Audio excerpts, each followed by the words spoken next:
Good evening all of you. Good evening everybody. Vijendra Singh Khairiya की physics classes में आपका फिर से स्वागत है। और आज का जो अपना पॉइंट है वो है पोटेंशियोमीटर या विभव मापी।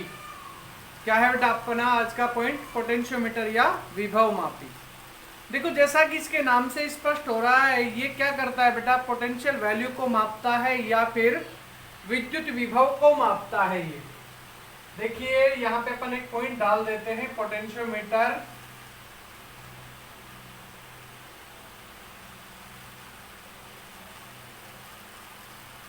पोटेंशियोमीटर या विभव मापी।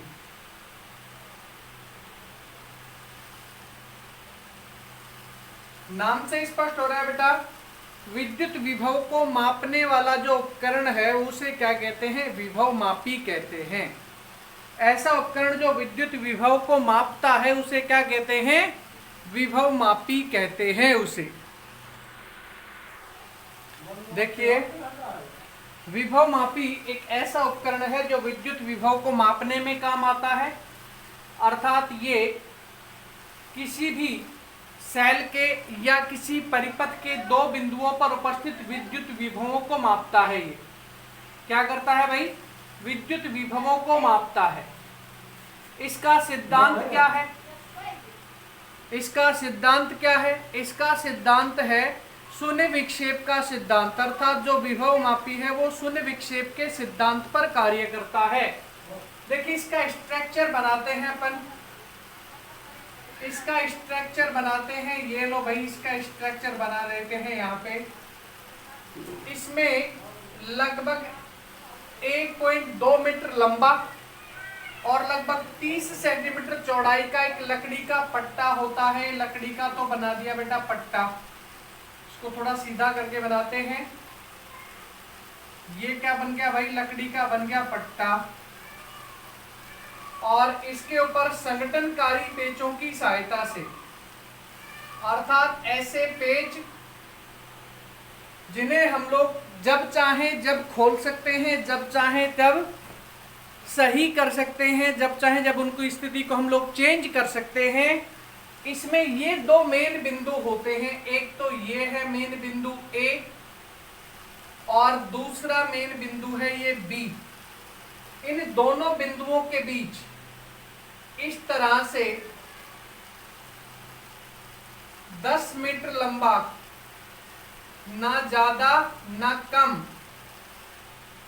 10 मीटर लंबा नेट 10 मीटर लंबा क्या होता है? मैग्नीन या कांस्टेंट नामक मिश्र धातुओं का तार होता है भाई। क्या होता है? मिश्र धातुओं का तार। इसे बना देता हूं, फिर आप लोगों से बात करूंगा मैं। रुकिए एक मिनट, आप पहले इसे बना देते हैं भाई। कितने तार हो गए? 1 2 3 4 5 6 7 8वां तार है ये। और ये हो जाएगा आपका 9वां तार और इसके बाद में ये हो जाएगा आपका 10वां तार। देखो 4 तो ये ऊपर हो गए, 4 8 और 1 9 और ये हो जाएगा भाई अपना 10वां तार। इसको थोड़ा ऊपर कर लेते हैं यहाँ पे। ये लो भाई,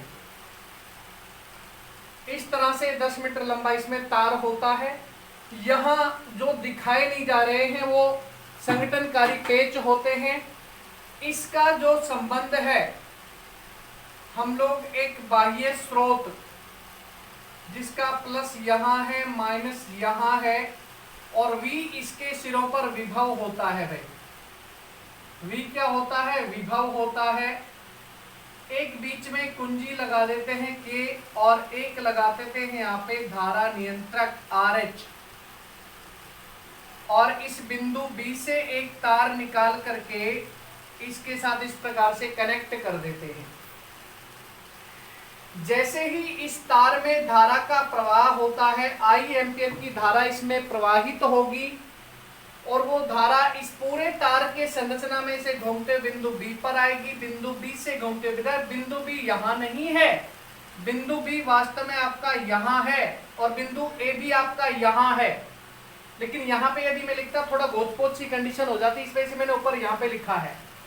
अब देखो जिस सेल के लिए आप विभव प्रवणता का मापन करना चाहते हैं, उस सेल का भी प्लस आप उसी जगह पे जोड़ेंगे जहां आपने किसको जोड़ा है, जहां आपने बैटरी को जोड़ा है। इस सेल का विद्युत वाहक बल है मान लो E0। इस सेल के दूसरे सिरे को हम जोड़ देते हैं गैल्वेनोमीटर से, और गैल्वेनोमीटर के दूसरे सिरे को जोड़ देते हैं जॉकी से। ये अपना व्यापक स्ट्रक्चर है इस परिपथ का। विभव मापी का सिद्धांत भी कहते हैं इसे, विभव मापी के द्वारा मानकीकरण भी कहते हैं। जो अपन चाहें वो अपन इसको कह सकते हैं, लेकिन इतना बड़ा चित्र अपन हर क्वेश्चन में नहीं बनाएंगे भाई।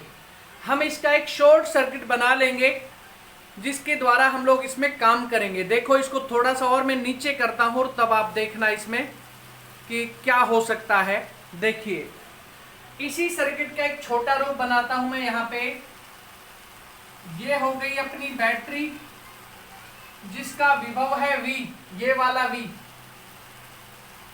यहां लगा दिया कुंजी K को। ये हो गया अपना धारा नियंत्रक RH। इसके नीचे ये विभव मापी के दोनों बिंदु हो गए, बिंदु A और B। और इन बिंदुओं से हमने यहाँ पे ये जोड़ दिया एक सेल जिसका हम लोग मानकीकरण करना चाह रहे हैं। E0 विद्युत वाहक बल का, देखो ये वाला E0 यहाँ पे है, और इसको फिर यहाँ गैल्वेनोमीटर से जोड़ देंगे और ये जॉकी J को लगा दिया। बिंदु A से जहाँ पे जॉकी लगाई है यहाँ तक की जो लंबाई है वो मान लो कि संतुलन लंबाई L0 है। यहाँ धारा आ रही है, यहाँ भी धारा आ रही है, कुछ धारा यहाँ आएगी, माइनस में भी तो धारा जानी चाहिए ना भाई। तो इस तरह से ये छोटा सर्किट अपने को मेनली याद रखना है, पूरा बड़ा सर्किट अपने को याद रखने की आवश्यकता नहीं है। ठीक है भाई, ये आपको दिख गया होगा शायद मेरे हिसाब से छोटा सर्किट। तो अब देखिए इसके बारे में कि विभव मापी की सहायता से हम लोग विद्युत विभव को मापते हैं। यह शून्य विक्षेप के सिद्धांत पर कार्य करने वाला उपकरण है, अर्थात जितनी धारा आप इसे प्रारंभ में देते हैं अंत तक उतनी ही धारा ये बाहर निकाल देता है।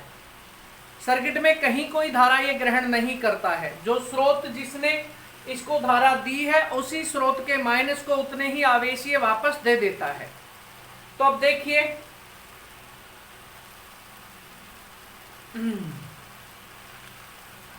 अब देखो विभव मापी का मानकीकरण देखो है क्या। इसमें जो विद्युत वाहक बल E0 जो है, सेल का जो विद्युत वाहक बल है E0, जहां पे मैंने मेरी उंगली लगा रखी है, ये E0 जो है इस संतुलन लंबाई के साथ समानुपाती का संबंध रखता है। देखो भाई मानकीकरण को देख रहे हैं हम लोग, E0 समानुपाती L0, E0 समानुपाती L0 या फिर E0 बराबर में XL0। समीकरण संख्या 1 इसे आप नाम दे सकते हैं। क्या नाम दे सकते हैं इसे? X नाम दे सकते हैं। X है क्या भाई यहाँ पे? यहाँ ये X जो है विभव प्रवणता है। क्या है भाई? विभव प्रवणता, जो कि एक सदिश राशि है। जो विभव प्रवणता है एक सदिश राशि है। आगे देखते हैं तो X बराबर क्या हो जाएगा? E0 by L0। समीकरण संख्या 2 इसे हम नाम देंगे, और ये X क्या है? विभव प्रवणता है। विभव प्रवणता, ये विभव प्रवणता का मान मापना ही क्या है बेटा? विभव मापी का मानकीकरण है। विभव मापी का खुद का कोई मानकीकरण वगैरह कुछ नहीं होता है। केवल विभव मापी की सहायता से आप विभव प्रवणता का जब मापन करते हैं तब उसको हम क्या कहते हैं? विभव मापी का मानकीकरण कहते हैं। इस विभव प्रवणता का मात्रक क्या होगा भाई? देखो मात्रक बताइए इसका। इसका मात्रक मैंने आपको पहले भी कहा था, जो विद्युत क्षेत्र की तीव्रता है उसी के समान है, वोल्ट प्रति मीटर। वोल्ट प्रति मीटर, तो बीमा भी इसी के समान होगी, डायमेंशन भी। तो डायमेंशन हो जाएगी M1 L1 T inverse 3 A inverse 1। ए को थोड़ा साफ सा बना देता हूं मैं, A इनवर्स 1। तो देखिए विभव प्रवणता की अब परिभाषा बताएं आप, विभव प्रवणता की परिभाषा बताएं आप, क्या होगी इसकी डेफिनेशन, बता सकते हैं तो बताइए। विभव प्रवणता की डेफिनेशन क्या हो सकती है ये बताओ भाई। किसी प्राथमिक सेल के विद्युत वाहक बल तथा उसके कारण प्राप्त होने वाली बैलेंसिंग लेंथ अर्थात संतुलन लंबाई का अनुपात क्या कहा जाएगा, विभव प्रवणता कहा जाएगा। एक बार फिर से सुन लीजिए, किसी प्राथमिक सेल के विद्युत वाहक बल तथा उसके कारण प्राप्त होने वाली संतुलन लंबाई का अनुपात क्या कहा जाएगा, विभव प्रवणता कहा जाएगा। विभव प्रवणता एक सदिश राशि है।